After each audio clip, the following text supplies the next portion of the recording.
මේක අඟලේ non written valve එකක්. අද අපි මේක හයි කරන්න කියලා හදන්නේ.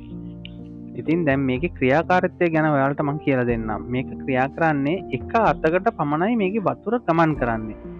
ආපහු වතුර ටැංකියේ ඉඳන් මෝටරේ පැත්තට එන්නේ නැහැ. ඉතින් මේකෙන් ෆුට් වැල් එකට ලැබෙන බර අඩු වෙනවා. සහ සබ්මර්සිබල් පම්ප් එකක් තියෙනවා නම් ඒකේ ක්‍රියාකාරීත්වයට පහසු වෙනවා.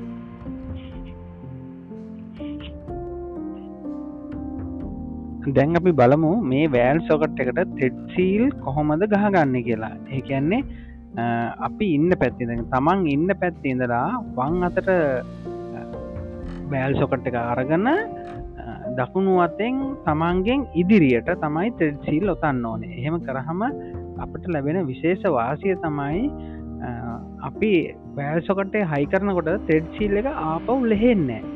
මෙන්න මේවා තමයි අපේ පුංචි ට්‍රික්ස්.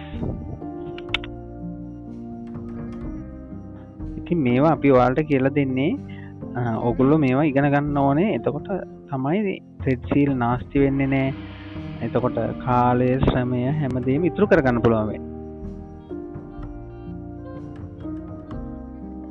ඊළඟ විශේෂ කාරණාව තමයි thread seal එතුවට පස්සේ වැල් සොකට් එක non written valve එකට හරි ball valve එකට හරි පිටපොට යන්නේ නැතිව හයි කරගන්න ඔයාලා කල්පනාකාරී වෙන්න ඕනේ.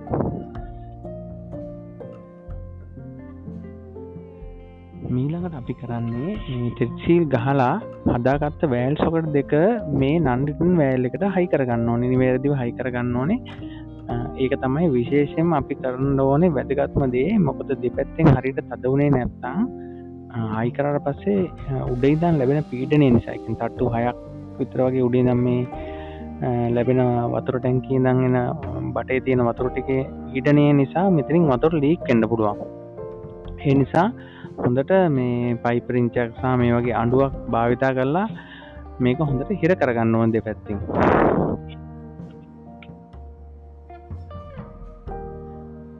රයිට්, අපි දැන් වැඩ ටික සාර්ථකව ඉවර කරගෙන තියෙන්නේ. ඉතින් මේ නිවැරදි හයි කරගත්ත non written valve එක අරගෙන අපි යමු ඊළඟ තට්ටුවට. අපි කොහොමද මේක හයි කරන්නේ කියලා බලන්න.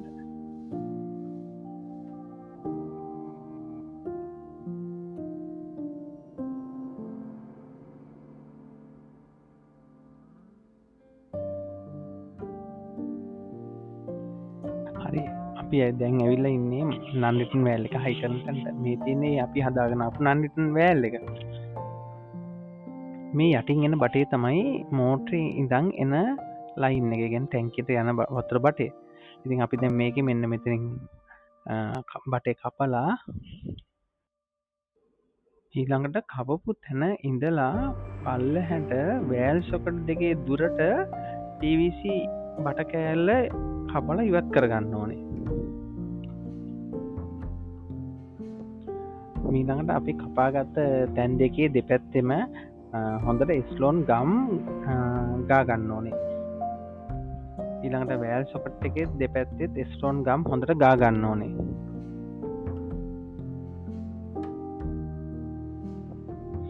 ඉතින් මේ වීඩියෝ එක බලන ගමන් ඔයාලගේ අදහසුත් මේ පහලින් කමෙන්ට් සෙක්ෂන් එකේ දාන්න. එතකොට තව අයට මේ ගැන තව තොරතුරු දැනගන්න පුළුවන් වෙනවනේ. ඔයගොල්ලන්ගේ අත්දැකීම් ඒ වගේ දේවලුත් මේ පහලින් කමෙන්ට් කරන්න. දැන් මේ විදිහට වැල් සොකට් එකෙත් හොඳට ගම් ගා ගන්න. ඊළඟට අපි බලන්න ඕනේ හයි කරන්න කලින් non written valve එක වැඩ කරන දිශාව. අර වගේ ප්‍රෙස් කරලා බලන්න මේ ඒකේ valve එකේ ප්ලාස්ටික් කෑල්ල. ඒ කරලා ඒ කෑල්ලේ දිශාව මෝටරේ පැත්තට තියන්න. එතකොට මෝටරෙන් එන වතුර පාර මේ ස්පීන් එක තල්ලු කරගෙන ටැංකිය පැත්තට ගමන් කරනවා. සමහර non written valve වල වතුර ගමන් කරන දිශාව ඊතලයකින් පෙන්නලා තියෙනවා. ඒ ඊතලයේ දිශාව ටැංකියේ දිශාවට තියන්න.